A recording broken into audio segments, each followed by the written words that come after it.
Hello friends, and welcome back to the channel. Today we're back in the Ocala National Forest again. We're going to talk about the Wood Wide Web, the mycorrhizal fungi, the network below the ground that links together the roots of all these trees and shrubs in the forest.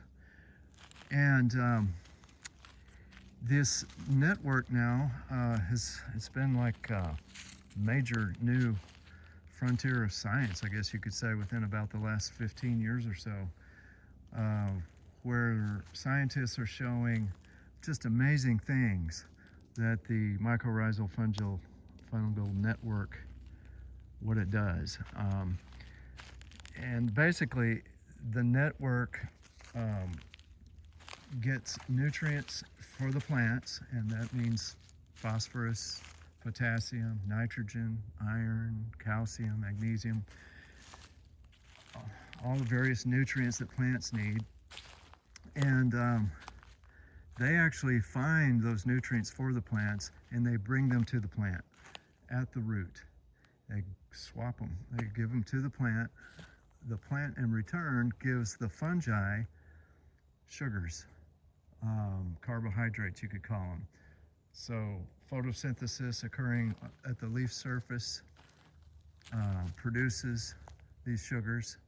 They go down the plant, down the tree, down into the roots, and at the exchange point between the root and the fungi, these commodities are swapped.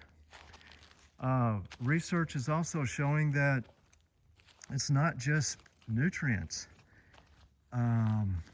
They're actually showing that molecules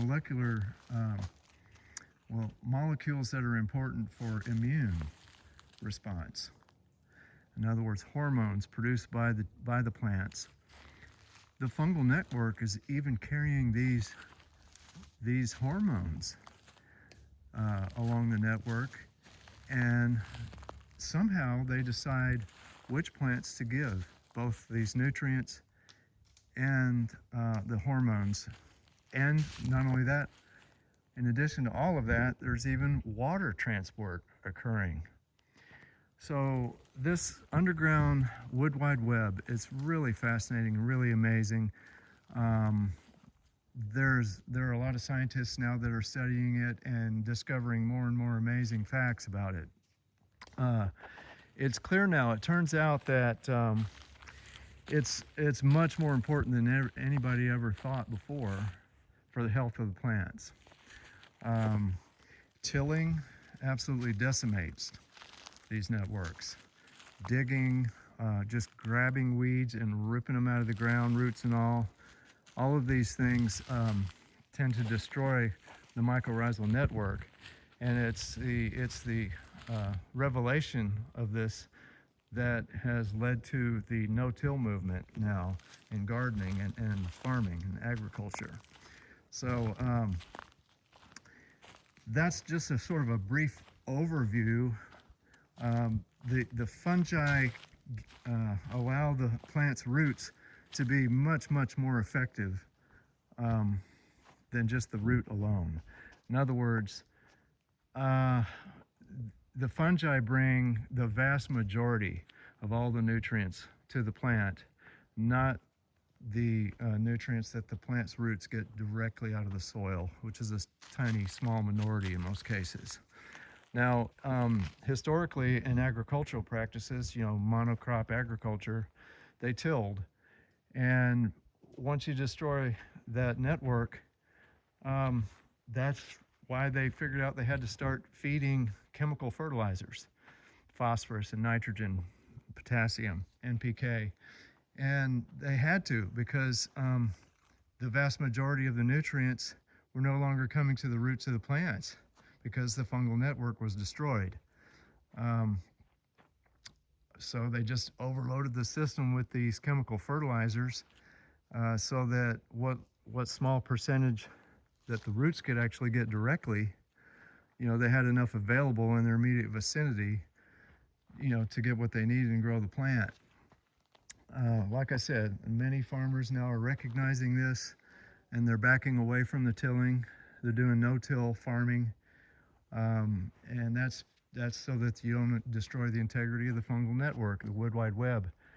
Um, you can call it the wood wide web in the forest. Obviously, in these agricultural fields, it's not wood, it's not trees, it's, you know, corn and soybeans and things like that. But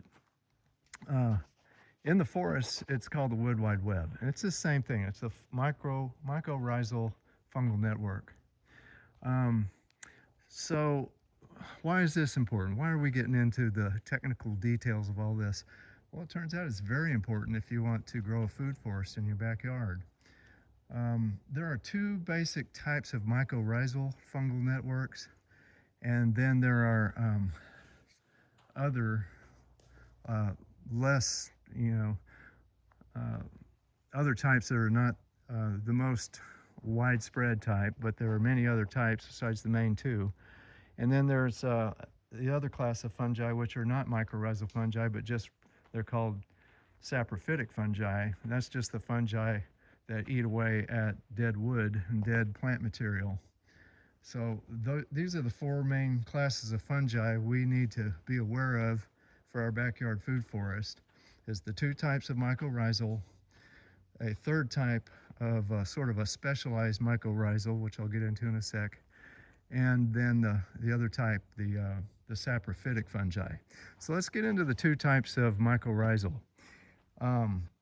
You have the ectomycorrhizal fungi and the arbuscular mycorrhizal fungi. Ectomycorrhizal, you can call that EM, and arbuscular mycorrhizal AM. With the EM, ectomycorrhizal, that's called ecto, which means outside, because the fungi don't penetrate into the cells of the root. They just associate very closely with the root on the outside of the root.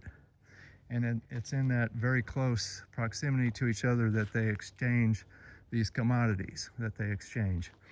This type of fungi, EM type, is what you normally see with oak trees, large trees like oak trees, not your smaller fruit trees, but your big trees, pine trees, chestnut trees, the big trees like that. That's got EM mycorrhizal fungi connecting all those species together and swapping all these commodities between each other. So it's as if the fungi are deciding how to move the goods around. And you can imagine it's in the fungi's interest for the forest to be robust. The fungi are going to do better in moist soil than dry soil. So they don't care who gets the goods as long as it leads to a shady, dense forest. So much for competition, right? The oaks are not going to outcompete the pines if the mycorrhizal fungi decide that they both need to coexist in order to create the most productive forest and the shadiest and best forest for the fungi. So it's like the fungi are in charge here. So much for competition. Maybe it's cooperation really that rules the day. So the next type of mycorrhizal fungi is the type that's actually going to be the one we're going to be wanting to really establish really well in our food forest. That's the arbuscular mycorrhizal fungi.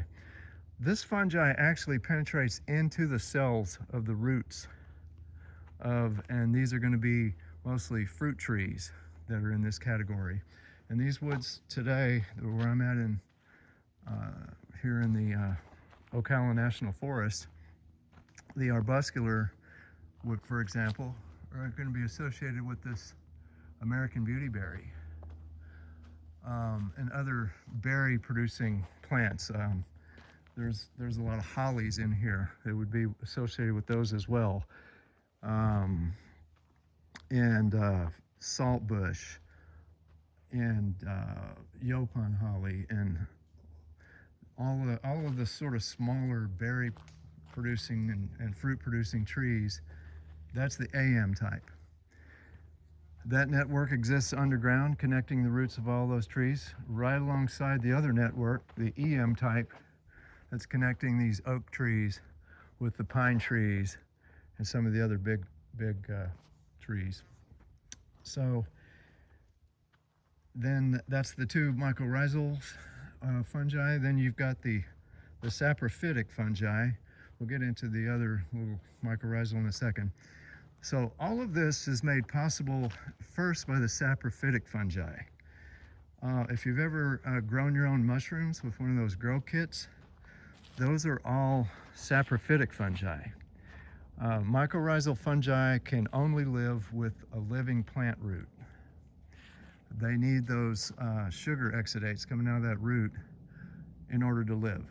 The only way they can live without being associated with a living root is as a spore.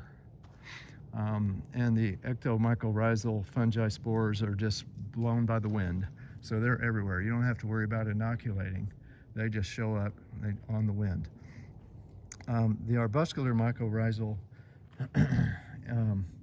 they show up actually just in your potted plants, in the pot. They're not so much wind blown, but you don't have to inoculate those either normally. They're gonna come in with your potted plants in the soil. But back to the saprophytic fungi. So these nutrients, the commodities, as I described them, that the mycorrhizal fungi are exchanging, those are made available at first by the saprophytic fungi. And like I was saying, if you've ever grown mushrooms, they're going to be feeding on a medium, something like oats or some medium like that. And obviously that's not a living plant. So they're feeding on fresh but non-living plant matter. And in the forest, it's going to be logs and branches and leaves. They feed on all of that, and that's how they capture the nutrients. And then eventually they run out of food. And when they die, those nutrients that they contain are now available for the mycorrhizal fungi to grab and distribute around the wood wide web. Okay, so all of that works together, those three basic types of fungi. Now let's talk about a special case, the blueberries.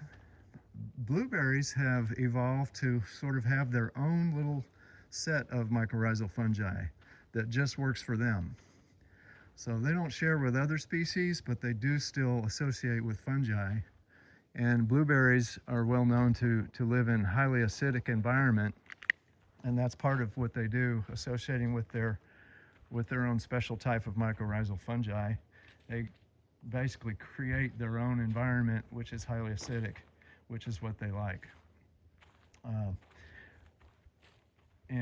I guess one last thing to add to this, and then before we make our next video, which is going to be part 2 of the Wood Wide Web, which is going to be about, well, how do we use these facts? How do we take this information and use it to speed up the forest succession process in our backyards to get a food forest going? Because our lawn does not contain the Wood Wide Web. It does not contain the kind of fungi and the kind of soil pH and the kind of conditions that we need for trees and shrubs. So we have to convert that over, and that's what I'll be covering in part 2. I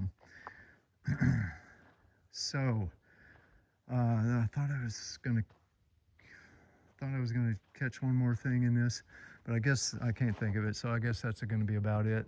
So yeah, that's it for now. We're going to head back to the garden to do part 2 and look at how we can get it all set up to work well for our food forest, like this beautiful natural forest here in the Ocala National Forest.